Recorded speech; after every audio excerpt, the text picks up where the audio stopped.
News Talk 1070 KHMO presents On the Mark with Mark Hespin.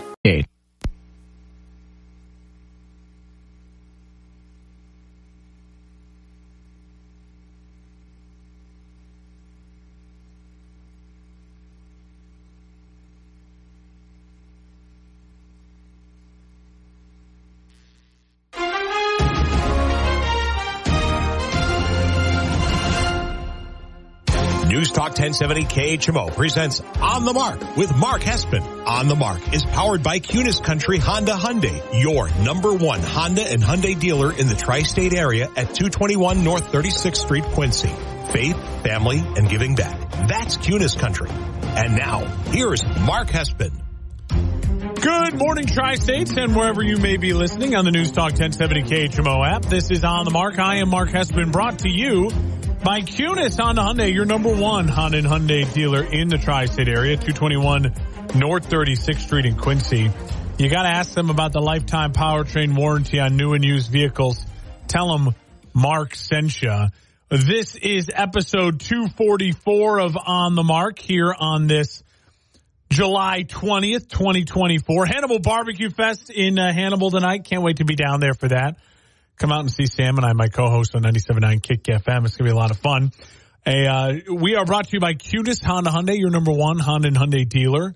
221 North 36th Street in Quincy. Ask about that lifetime powertrain warranty on new and used vehicles. Episode 244. Thank you so much for making us a part of your morning. On tap for the show tonight, we will talk about the Open, golf's fourth and final major of the year. We will talk NFL updates, including Brandon Ayuk, rookies signing and getting into camp, as well as Jordan Addison and Eddie Jackson news, signing with the Ravens yesterday. WNBA takes on the All-Star team, takes on Team USA women's team tonight. That'll be fun to watch. We'll touch on that here in a little bit. But I want to start the show this morning with Hespin headline number one, and we got to talk about the 2024-2025 NFL MVP. Place your bets. I know who I'm putting my money on. It's Hespin headline number one. Hespin's headlines On the Mark. When you look at who could win an NFL MVP award, there are three major categories that you've got to achieve. And this is not just NFL. I guess I could say this for any sport, right? Basketball, baseball, hockey. To be the MVP of the league, three things you really got to nail. You got to nail three things. Number one, wins. You got to win. Very, very rarely, never happens that the MVP misses the playoffs. Very rarely does the MVP not win their division. So if you're starting to think, all right, who's going to be next year's NFL MVP? Look there. Who do you think is a team that can win their division? All right. Start looking at who you think can win their division. Number two is stats. You got to put up numbers. We have to have a measurable look at what you've accomplished over the course of the year in helping your team win. You're winning games, and in doing so, in those wins, you're putting up gaudy, gaudy numbers. And number three would be, and I think this one is equals importance as the previous two. They split it all 33.33333 repeating percent, right? You got to have a storyline. You got to have a good storyline. You got to have a storyline that writers and ESPN and all of the big commentary, Colin Cowherd and all the big podcasts, myself, the people like me, that you got to have something that we can latch on to. Like, man, it's cool what that person's doing. Really unique what that person's doing. They're doing it in this way, or they're doing it without this person, or whatever it might be. But the storyline is important. So those are the three main categories to win an MVP in your sport. Wins, stats, storyline. Now, in the NFL, I would add there's another caveat. In the NBA, you can be a point guard, win an MVP. You could be a shooting guard, win MVP. Be a small forward, power forward, center. You can win MVP. In the NFL, I would add the caveat that It really helps if you're a quarterback. It's like really hard for a defensive player or a skill position guy on offense to win MVP because the NFL has these other awards, the Defensive Player of the Year and the Offensive Player of the Year. So it's really easy for the NFL to go, well, yeah, Tyreek Hill, you were awesome, but you're the Offensive Player of the Year, and the MVP is Lamar Jackson. So, and having said all of that, when you take into account wins, stats, storyline, and I would add in quarterback caveat because we're talking about the NFL, I am putting money on and I am predicting that the 2024-2025 NFL MVP, bet it this morning, plus 800 in FanDuel Sportsbook, and get great odds, Josh Allen to win the NFL MVP. So let's start with category caveat, he's a quarterback. Boom. Okay, we covered that. Category number 1, wins. I truly believe this Bills team is a team that is capable of not only winning their division, again, for the 5th year in a row, but I believe this Bills team is a team that is very capable of winning up to 12 games. I think this is it could be a 12-win team. 11, 12-win team winning the AFC East. A very good AFC East, mind you. The Bills have a very workable schedule. They start out at home against the Cardinals. That's a very winnable game. They have their game at Miami when it's hot. It's early in the year. They're already acclimated to the heat. It's hot everywhere in the country still in early September. And they get the Bills get the advantage of doing it as a night game. So they get to avoid the blaring heat at their division rival Miami. That's a positive for the Bills. They play tough teams like the Jaguars early in the season at home. Yeah, they have a tough game primetime against the Ravens week 4. They have they play at the Texans. But then they get the Jets still early in the year. Winnable games, home against the Titans, at Seattle, home against the Dolphins. By this time it's November. The weather's cooling off. Not great for the Dolphins. Winnable game in Indianapolis. And then they have 2 primetime big games that everyone circled on the calendar. Bills hosting the Chiefs and Bills hosting the Niners back-to-back. But they have the advantage of hosting both those games at home. You're going to go 1-1 in those 2 games. Plus, they end the year Patriots, Jets, Patriots. 3-game win streak. It's a very workable schedule for the Buffalo Bills. I see this as an 11, 12-win team winning their division. So, number 1, they got it covered. They're going to win games. They're going to win 11, 12 games. They're going to win their division. That helps Josh Allen win the MVP. Number 2, stats. Josh Allen last year, and one of the things that's unique about Josh Allen, he doesn't get injured. He played 17 games, 4th in the NFL with passing yards, 4,300. 5th in the NFL with passing touchdowns. But when you add in the fact that he was 2nd in the NFL in rushing touchdowns, you're talking about 46 total touchdowns for Josh Allen last year. Led the NFL. He can put up the stats. I think Josh Allen will have a very similar type of year. 4,500 yards passing, 30 touchdown passes. He's got to cut down on the interceptions a little bit. He had 18 interceptions last year. If you can get that to 12 or less, that will help him. 15 or so rushing touchdowns, 12, 13, 14, 15 rushing touchdowns. The stats will be there for Josh Allen. Number 3, the storyline. I think this is really important for Josh Allen in making your case for the MVP. Mahomes already has his. Lamar Jackson already has his. It's Josh Allen in the tough AFC. And I think the most important thing to add in this Josh Allen storyline is he lost Stephon Diggs. Now, you're going to argue, well, losing Stephon Diggs should hurt his numbers. I actually think the Stephon Diggs case is an addition by subtraction for the Buffalo Bills. So hear me out. Keon Coleman, rookie wide receiver. Shakir steps up as their number 1 weapon. Curtis Samuel, a very solid number 3 option for the Buffalo Bills. The wide receiver core is not as bad as you think. And I'd actually argue the wide receiver core is diverse. it's the most diverse it's been in a long time for Buffalo, as opposed to just Diggs, who's your kind of Devo number one wide receiver, who's always clamoring for the ball. None of these three guys seem like divas who are going to be clamoring for the ball.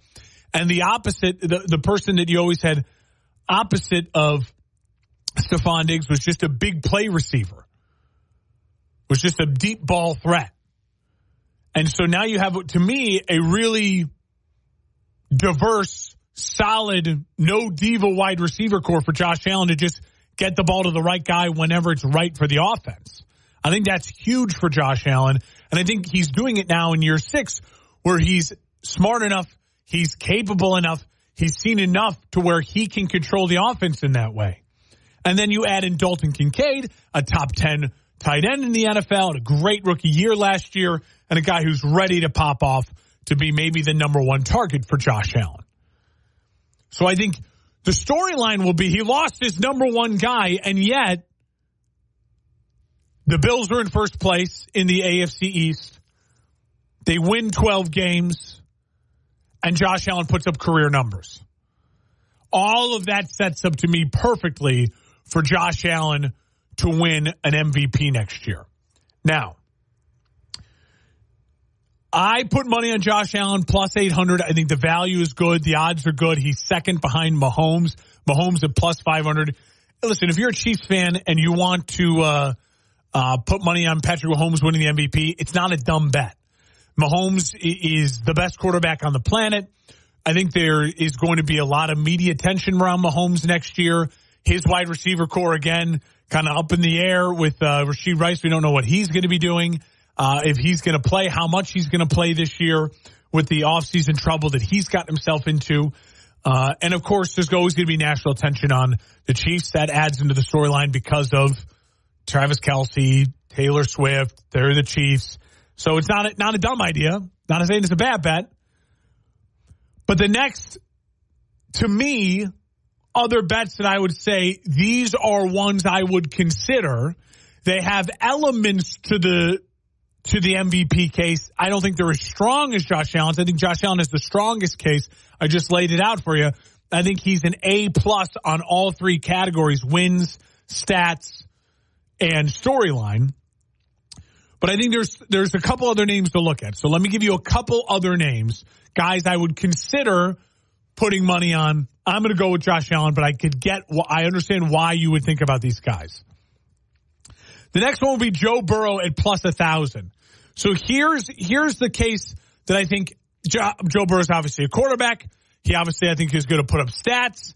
I worry about him and his health. Josh Allen, I don't have a worry about that.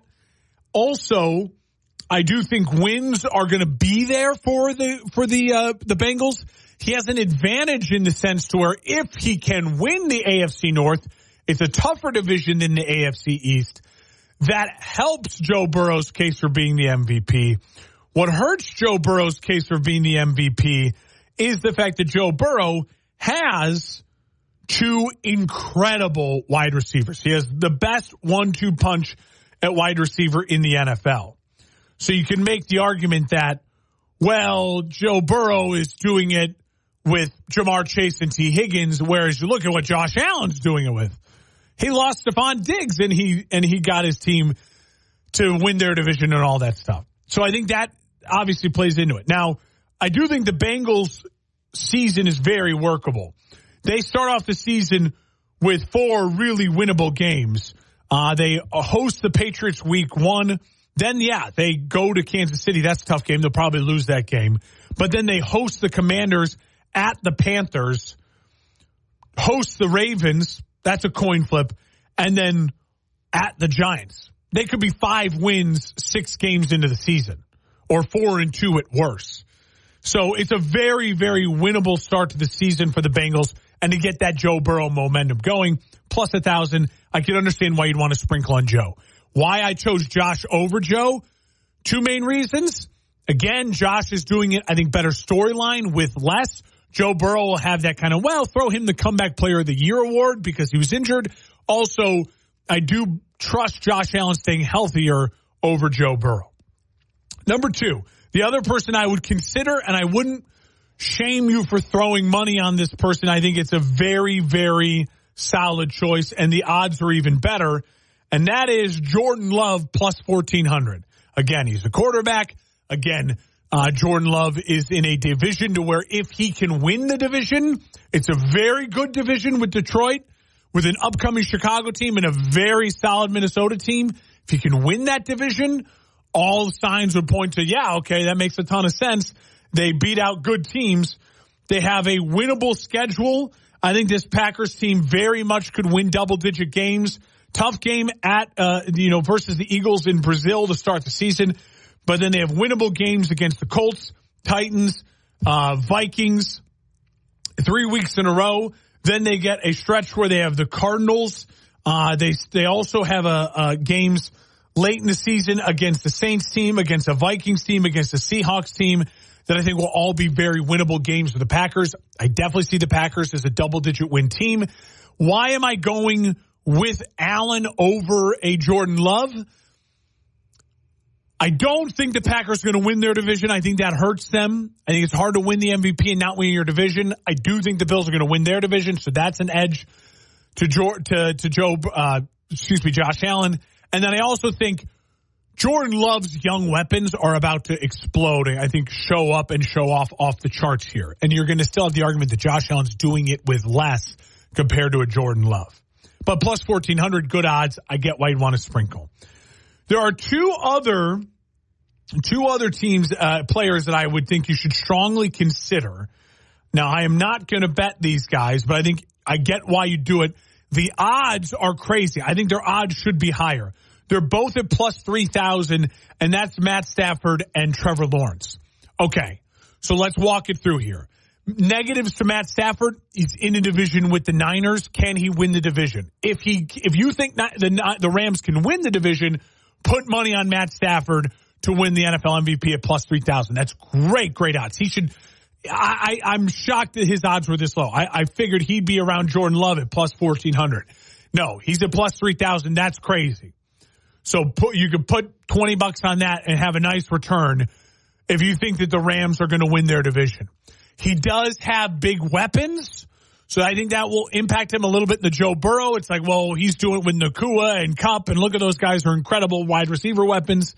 So he's got that negatively. But if he, like Joe Burrow, can win his division, it's going to be a, whoa, what kind of year did he have? In order for the Rams to win the division, in order for the Bengals to win their division, their quarterbacks are going to have great years because they're going up against superior teams in the Ravens and the 49ers.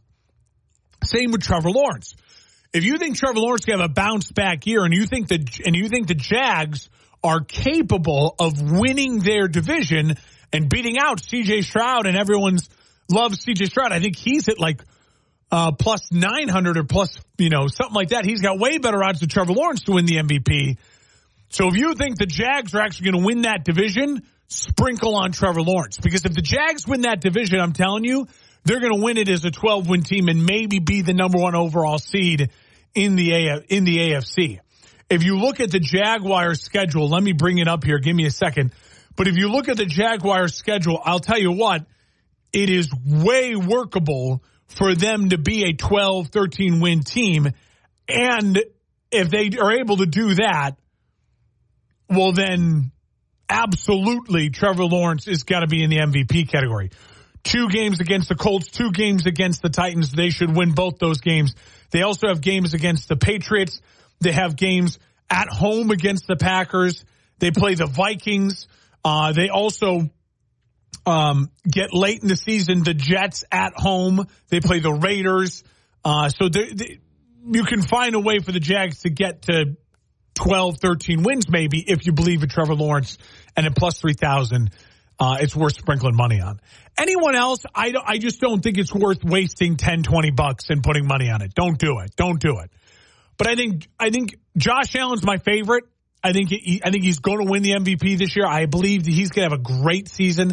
And I think the storyline is going to be great for saying he lost Stephon Diggs and yet putting up career numbers. And look at this Bills offense is really clicking and running well. And the Bills are once again a threat to the Chiefs to win the AFC. And that's going to be the battle everyone looks out for. Mahomes, obviously, plus 500. I don't love the value there. But if you're a diehard Chiefs fan, I get why you do it. I think there's value with Burrow, Love, Stafford, and Lawrence. I think there's value there. Again, you're just betting on those teams. If you love the Bengals this year, if you think the Packers are going to pop off and win the NFC North, if you think that the Rams and the Jags can win their divisions, well, then also sprinkle money on those quarterbacks to win the MVP. Because if those teams win their divisions, it's because those quarterbacks had incredible years. So think about it that way. If you love the team, buy into the quarterback to win the MVP. I think the Bills and Josh Allen, plus 800, I wish it was closer to 1,000, but I think he's the smartest and safest bet. I think the storyline's there, the narrative's there. I think it's Josh Allen's time. You're listening on the Mark News Talk 1070 KHMO and the KHMO app. When we come back, the Open is underway right now in Scotland, round 3. We got some guys moving. Justin Thomas is coming back into the fold. 4 names just hit the course within the last 45 minutes. And I think they are 4 names, big names. You got to keep an eye out for them, and they could make this a really great weekend for golf. We'll talk about that next, the good, the bad, and the ugly of the Open. It's on the Mark on News Talk 1070 KHMO and the KHMO app, brought to you by Cunis Honda Hyundai. The thought of my sons growing up without me inspired me to quit smoking. I talked to my doctors, and then I threw away all my cigarettes, ashtrays, and lighters. I started exercising instead of smoking. Getting support from friends online kept me on track. Staying away from alcohol when I was first quitting was key. Instead of smoking after I ate, I'd get up and take a walk. I missed having a cigarette in my hand, so I'd hold a pen or a straw, anything. Until I knew I wouldn't give in to temptation, I spent more time with my friends who didn't smoke. I went to places that were smoke-free. I didn't stay quit the very first time I tried. I kept on trying, and I learned something each time. Do whatever it takes. No matter how many times it takes. I quit. I quit. I quit. We did it, so can you. You can quit. For free help, call 1-800-QUIT-NOW. A message from the U.S. Department of Health and Human Services and CDC. 1070 KHMO. Welcome on back to On the Mark here on News Talk 1070 KHMO and the KHMO app. We are brought to you by Cunis Honda Hyundai, your number 1 Honda and Hyundai dealer in the tri-state area. The Battle of Quincy ends today. So go on out there to Cunis Honda Hyundai, 221 North 36th Street in Quincy. Choose Honda or choose Hyundai and help them settle the Battle of Quincy. The dealerships always work together, but for this past week, they've been going at it head-to-head to see who can come out on top. And so go show your allegiances to Cunis Honda or Cunis Hyundai, 221 North 36th Street in Quincy. Tell them Mark sent you. All right, let's jump into it. Hespin headline number 2. Hespin's headlines on the Mark. The Open at Royal Troon in Scotland is underway. The third round is underway. The leaders, Shane Lowry, they're about to hit the golf course here in the next, about 10, 15 minutes or so. And I will say that so far, today has been impressive morning. I'll update you live, but I think there's some impressive things happening for the Open this morning. Last night as I was going to bed, I was concerned. I was really concerned about this this Open and the importance of it for golf. So let's start with the bad. I want to start with the bad because I think there's a lot more good now this morning. The bad, obviously, Rory and Tiger. Tiger started off with an early birdie and an incredible kind of Tiger moment fist pump on Thursday, and it all fell apart. He just could not drive the ball straight, stay out of trouble. And for Rory McIlroy, one of the most embarrassing things that's happened to him in a long, long time. I mean, he was a bottom 10 finisher in this, coming in after losing the last major to Bryson DeChambeau on the final hole and having the negative press and all of the drama around the Rory U.S. Open, leaving in a rush and not talking to the media and blowing that major chance. This is bad. I mean, it now is officially, we'll have gone 10 full calendar years with Rory without winning a major. And the crazy thing is with Tiger, when he went 10 full years without winning a major. When you could look at the man's life fell apart, cheating scandals, sex scandals, a waitress in every county, in every city, in every state.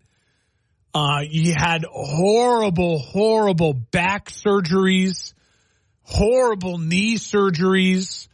He had divorce. He had all of these things you could point out, the car accidents, all of these things you could point out and be like, well, no wonder the guy can't win a major. His life is falling apart around him and his body's falling apart.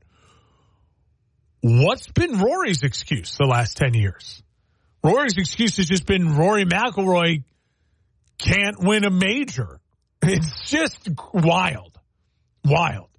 And, you know, for him to not only not win the Open this year, but for him to not make the cut and for him to miss the cut after being the second betting favorite. I mean, Scottie Scheffler, I think, was plus 400, 350 to start before it teed off. Rory was at like plus 700. And he finishes in the tied for like 10th worst. Just bad. Really bad stuff. Obviously, Tiger, it's a different bad. It's just still that sad, like, you want him around for the ratings. You want him around for the storyline. But I truly, like I've said over the past year, I truly believe the only major you should sprinkle money on Tiger as being a long shot to win is the Masters.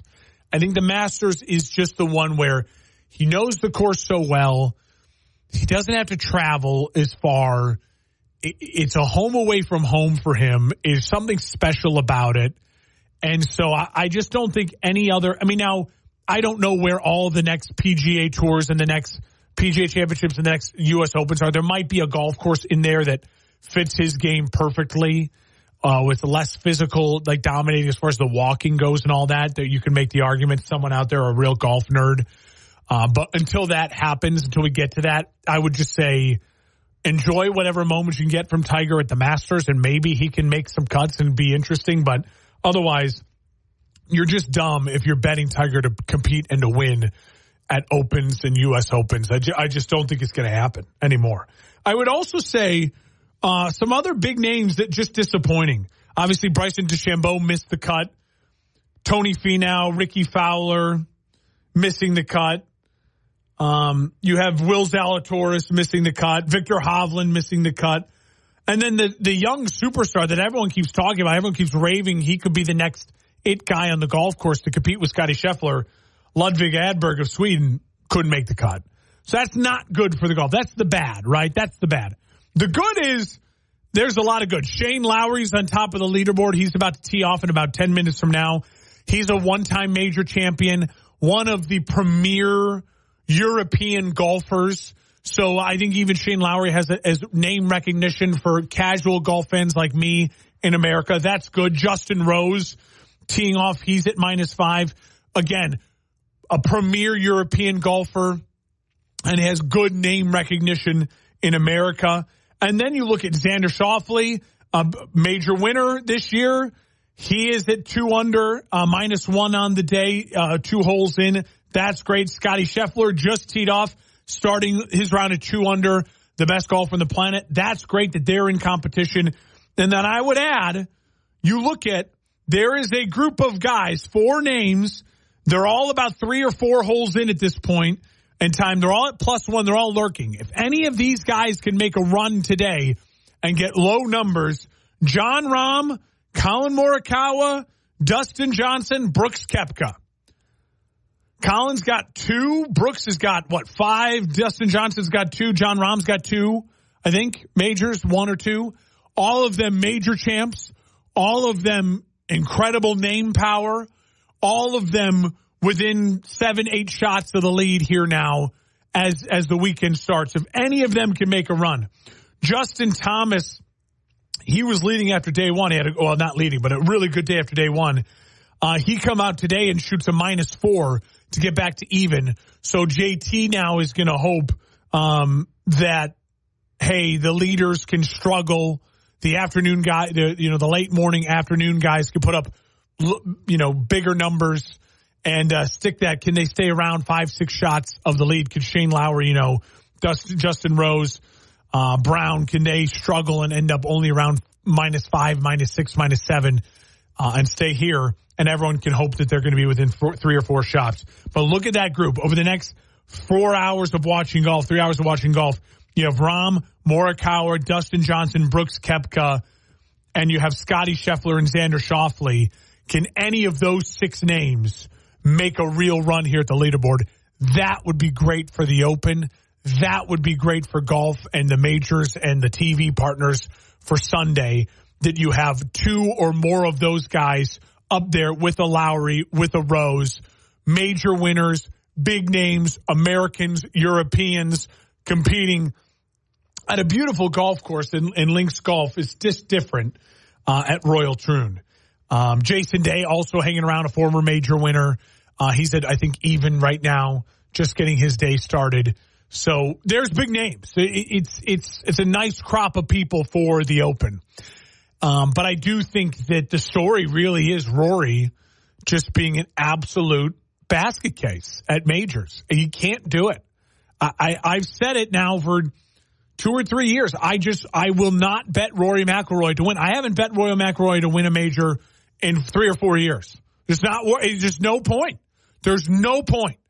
And I know that there's people out there going, but I don't want to be the guy who doesn't bet it and then he finally breaks through and he doesn't.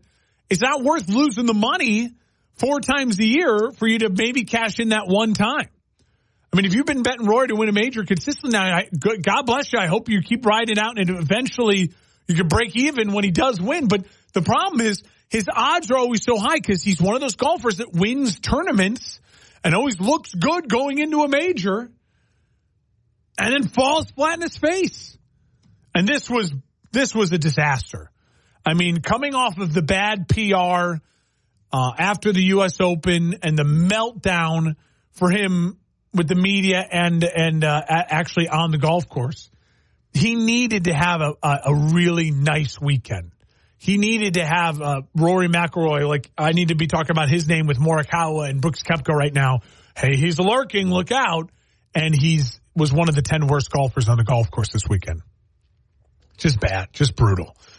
When Rory wins one, I do think he could then burst through. You know, he's stuck on 4 major wins. If Rory's able to get one, I really think Rory's then a guy who could rattle off, still at this age of his career, 2 or 3 more and put himself in the upper echelon of all-time golfers. You know, you get in the 6, 7 range, 8 range, you're in rarefied air. Rory could do it. He's just got to break through and get one. He's got to break that seal. And I got to be honest, time is starting to run out for him to be still at the top of his game as an apex predator and as an alpha male on the golf course. All right. When we come back, I want to go back to football because we have rookies signing, we have camps opening, we have coaches talking, we have star receivers requesting trades. Got a lot of juicy stuff on the bone here. We'll get into all that next. We're live and local in America's News Talk 1070 KHMO, the KHMO app. This is On the Mark, brought to you by Kunis Honda Hyundai. Don't you wish your life came with a warning app? Stop. That dog does not want to be petted. Just a little heads up before something bad happens. Move your coffee cup away from your computer. Oh, no. So you can have more control. Stop. You're texting your boss by mistake.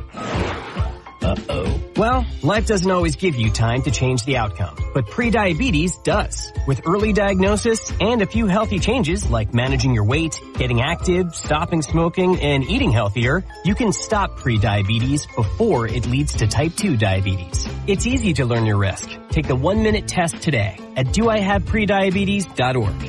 Warning. The cap is loose on that catch-up. Ugh. Don't wait. You have the power to change the outcome. Visit doihaveprediabetes.org today. That's doihaveprediabetes.org. Brought to you by the Ad Council and its pre-diabetes awareness partners. I'm a wife and the mother of 2 kids, and I've got a good job. Bye, Mom. See you, Mom. A pretty important job. Because of my family and my job, I really care about this neighborhood. It's a good neighborhood. Yes, there's some crime. And when I drive to work, like now, I realize that some people here don't trust the police. So the police should be reaching out to this community, and this community should reach out to the police. That's the way to make this a safer place. And when I get to work in the precinct house and put on my uniform, I can tell you as a police officer that this department is reaching out to the community, and the community is doing its part. We're building partnerships. This should be happening everywhere. This is how we can all be safer. Get involved. Start the conversation. Start the conversation and help stop crime. To learn the 5 things you can do, go to ncpc.org/prevent violent crime. A message from the National Crime Prevention Council and the Bureau of Justice Assistance. Times of transition, whether from a sad event or a joyful one, can leave us feeling adrift. Social connections become even more important. Being isolated and lonely can be harmful to your health. It can lead to high blood pressure, a greater risk of heart disease, and early onset dementia. So it's important to build and maintain connections to people whose relationships bring meaning to your life. Try a new hobby, volunteer, exercise, or use your phone or other device to stay in touch. These can be great ways to keep up your social connections and your physical and mental well-being. Visit connecttoeffect.org to see if you're at risk of social isolation and find ways to stay connected. Presented by AARP Foundation with support from United Healthcare. Here's the latest forecast from the KHMO Weather Center. Cloudy skies and foggy early today with highs around 80. Winds out of the east around 5 miles per hour. Overcast again tonight. Lows dip down to about 65. Slight chance for storms tomorrow. Highs level off around 79. Cloudy. Currently 72. Welcome on back to On the Mark here on News Talk 1070 KHMO. The KHMO app brought to you by Cunis Honda Hyundai, your number one Honda and Hyundai dealer in the tri-state area. 221 North 36th Street in Quincy. You got to ask about that lifetime powertrain, no fear warranty on new and used vehicles. Tell them Mark sent you. All right, I want to switch gears back to the NFL here. One of the big things over the last week in the NFL news was Caleb Williams and Rome Odunze signed their contracts with the Bears. So did J.J. McCarthy, got his deal done with the Vikings as well. We'll talk about J.J. in just a second. I want to focus on my Bears here now. I was never that concerned. It started becoming a thing like, oh, Caleb's not signing. See, we told you he wanted this from the Bears. He wants ownership. All these nonsense rumors. I don't love that Caleb Williams doesn't have an agent. I'll be honest. I don't love that. I think having an agent makes life way easier. And if you get the right agents, there's a ton of great agents out there. They actually act on behalf of your best interest. The rumors were, when I was reading, is that Caleb wanted to actually have to be paid from an LLC. He's trying to avoid Illinois taxes, which I don't blame him. Good for him for trying to figure out ways to avoid all of these taxes. It's the same thing the Dodgers did with Shohei Ohtani. They basically are paying him nothing now to pay him everything later in the hopes that then when he gets paid for that, he's living in a place with way better state taxes, and so half his $1 billion doesn't just go to California state taxes. I totally get that. And I totally get why Caleb Williams is trying to work things, and I think he did do a couple creative things with some NIL deals and now with some other branding stuff he's doing. It's all through an LLC, so he won't have to pay the Illinois taxes. I love that he's smart in that way. I love that he's crafty. I love that he's thinking. I do hate that he doesn't have an agent because I do think it makes a lot of this, the rumor mills spread, right? I like that Rome Odunze got a nice deal signed. And these guys are thinking. They're smart. They're all looking to, take care of themselves. It's good money. It's really good money, and they don't want it to go, half of it to go to taxes to the state of Illinois. I get it. I totally get it. Now, I want to talk a little bit of football here. It was breaking news as of yesterday that Bears head coach Matt Eberflus said that they do have a plan in place for Caleb Williams in playing in the preseason. In 2 weeks from now, Caleb will, the first preseason game for the Bears will already been done. The Hall of Fame game will be over 2 weeks from now. So they say, the Bears have said, that they're looking at what the past couple years of rookie quarterbacks have done who are projected to be starters. I think it was, he said that C.J. Stroud, Anthony Richardson last year, they played in total in the preseason anywhere between 45 and 55 reps for the entirety of the preseason. If you think about that, that's most likely about a quarter a game, right? In playing about a quarter a game. I'm very okay and comfortable with the Bears saying, we're going to play Caleb, the first quarter of every game, 3 games. Maybe that first game, Hall of Fame game, he only gets a series or 2. You really want to ease it in. It's very early into the process. You're only going to play Caleb behind a starting solid offensive line to mitigate risk and injury. And then maybe the second game, he plays the whole quarter, maybe a little bit into the second quarter. Third game, remember there's only 3 games now. You mitigate and you say, hey, we're gonna ease it on in. Now, as far as other rookies go, Roma Dunze and some of those other players, I'm more comfortable with them playing more snaps, right? I want to see these guys. But you got to protect Caleb early. Caleb getting injured in the preseason would just absolutely be such a dark cloud over the whole year. The Bears also do have 4 preseason games because they're in the Hall of Fame game. So if he plays maybe only a series of the Hall of Fame game so they can put it out there for the TV people and all that stuff, it's going to be prime time, on ABC and ESPN on August 1st. Play him a series, then get into what the schedule will be. A quarter against the Bills, a quarter and a half against the Bengals, and then maybe a series versus the Chiefs, or you sit him that final week against the Chiefs, and you say, all right, he got about 45 to 55 reps, and we're comfortable with that. I'm really comfortable with that. I think the Bears understandably are comfortable with that. Let me talk a little bit about J.J. McCarthy. Now, if I'm the Vikings and I have J.J. McCarthy, and I do think he's a little different from the other rookie quarterbacks, right? You look at some of the other rookie quarterbacks, Jaden Daniels, I would keep him on the Caleb plan. A little bit of bubble wrap, ease him in because he's your starter week 1, right? Week 1 starter, Jaden Daniels. Week 1 starter, Caleb Williams. We also believe that that's it. Like we believe right now that those are the only 2 rookies who are going to be your week 1 starters. Drake May, Michael Penix Jr., J.J. McCarthy, Bo Nix. No idea right now that they're going to be anything but backups to start the year. So if I was the Vikings, the Falcons, the Patriots, and the Vikings, they all have viable starting options. The Vikings have Darnold. The Falcons are obviously going to start Cousins. The Patriots have Jacoby Brissett, and the Denver Broncos have multiple guys, Zach Wilson and other people they could start. If you're any of those 4 teams, I want to see these rookies taking multiple quarters. I want to see Bo Nix playing whole halves of games. I want to see J.J. McCarthy playing a whole game. I want to see I want to see Michael Penix Jr. playing a whole game.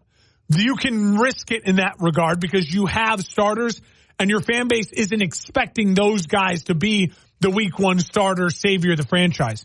The Bears and Commanders, they have week 1 starter savior of the franchise. So protect those guys through the preseason. Brandon Ayuk wants to trade. If I'm the Niners, I don't want to trade Brandon Ayuk. I want to play Brandon Ayuk, and I want to go win a Super Bowl. If this gets really ugly and messy, and if the Brandon Ayuk situation gets just so ugly that it's absorbing camp and you think it's going to be a huge distraction, there are teams, New England, the Jets, Pittsburgh, the Colts, the Chargers, and the Broncos, 6 teams in the AFC that I'd be really comfortable trading Brandon Ayuk to. Let him get into a bidding war. I can honestly see all of those teams wanting Brandon Ayuk services and paying a premium dollar for Brandon Ayuk. And you get him to the AFC, you get him out of the NFC, so you don't have to worry about playing him. If you're trading him to the NFC, the Giants, the Commanders in Carolina, opposite coasts, opposite divisions, you're going to see them less. And you can maybe milk those guys for more because they're all desperate for a weapon. So we'll see how ugly this gets. If I'm the Niners, hold. Don't trade Brandon Ayuk if you don't have to. Listen, Jordan Addison, the Vikings' number 2 wide receiver, this is getting ugly. Last July, he was caught speeding 140 miles per hour in Minneapolis. And then last week, he's drunk driving DUI in LA and LAX. That's ugly. That's real ugly. 2 years in a row. I expect Jordan Addison to miss time this year. I expect, a lot like the Rashee Rice situation. You're going to miss time. And with Jordan Addison, you're doing this after a teammate was just killed in a driving accident. We think the person who ran into them was drunk. It was just such an ugly look. Bad, it's ugly. Ravens sign Eddie Jackson. Like the move. Like the move for Eddie. Like the move for the Ravens. It's certainly going to help the Ravens. Wrapping up the show next. Now. We tend not to think about now. We dream about tomorrow, relive yesterday. But sometimes we don't see what's right in front of us. Victory over cancer is in front of us. Right now, cancer research is saving lives. Cancer research funded by the V Foundation is leading to new discoveries and new treatments, and ultimately, one day, victory over cancer. Right now, 1 out of every 2 men and 1 out of every 3 women will get cancer in their lifetime. Now is your moment. You may save someone you love. The V Foundation has the skill, the speed, and the strength to achieve victory over cancer. Because today's cancer research is tomorrow's victory. Learn more at V.org. Don't give up. Don't ever give up. 1070 KHMO.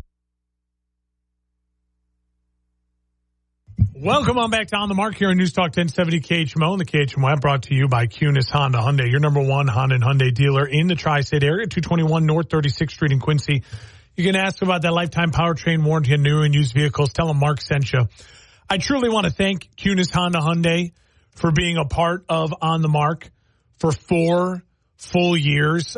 They've been supporting the show 4.5 years, and they are truly, truly the best of the business here in the tri-states. And if you have an opportunity, if you are looking at maybe getting a new or used vehicle, I couldn't recommend them highly enough. They are the best of the best, and you're doing yourself a disservice if you don't start with Cunis Honda Hyundai when you're in the market for a new or used vehicle. Tonight, Team USA Women's takes on WNBA All-Star Game. Caitlin Clark and Angel Reese on the same team. That'll be fun. That'll be really, really fun. Watch that, 7:30 tonight on ABC, primetime viewing.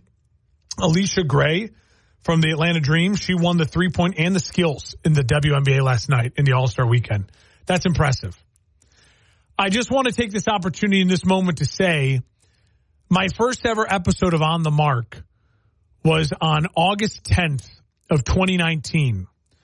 That's coming up on 5 years ago. We are a mere 2-3 weeks away from the 5-year anniversary of On the Mark. I have the my rundown of what I was to talk about on that show in front of me. I predicted the Pittsburgh Steelers to win the AFC North, addition by subtraction, because they got rid of Antonio Brown. Oddly fitting today that I'm predicting Josh Allen and the Bills to win the AFC East, addition by subtraction, with getting rid of Stephon Diggs. Also on the show, talked about the Cubs and Nick Castellanos. God, I wish he still was on the Cubs.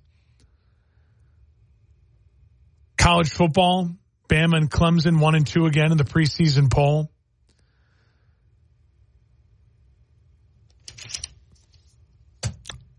I just want to say 5 years, incredible, getting a chance to do this.